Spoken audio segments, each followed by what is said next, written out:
Welcome back. Saudi अरब में मुस्लिम league नून की online conference मुनक्किद की गई, जिसमें मौजूदा सियासी हालात पर गुफ्तगू की गई।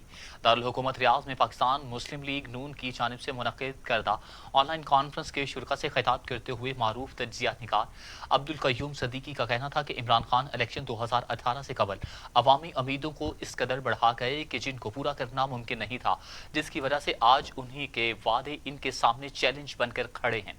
वजीर आजम इमरान खान की हुकूमत मुल्क को दरपेश मसाइल से निकालने में बेबस हो चुकी है, और जैसे जैसे वक्त गुजर रहा है मुल्क और इसकी अवाम के मसाइल और मुश्किलात में इजाफा होता जा रहा है। इसलिए हुकूमत को अमली तौर पर काम करके अपनी बका को यकीनी बनाना होगा। मुस्लिम लीग नून रियाज के सदर खालिद अकरम राना ने कहा कि पाकिस्तान की तारीख में इससे बदतरीन महंगाई और बेरोजगारी नहीं देखी। आम आदमी की जिंदगी अजीरन हो चुकी है, जबकि मौजूदा सरकार में हर रोज नए स्कैंडल्स उभर कर सामने आ रहे हैं, जबकि नाम नेहाद एहतसाब और सियासी इंतकाम से अवामी सतह पर नफरत का बीज बोया जा रहा है।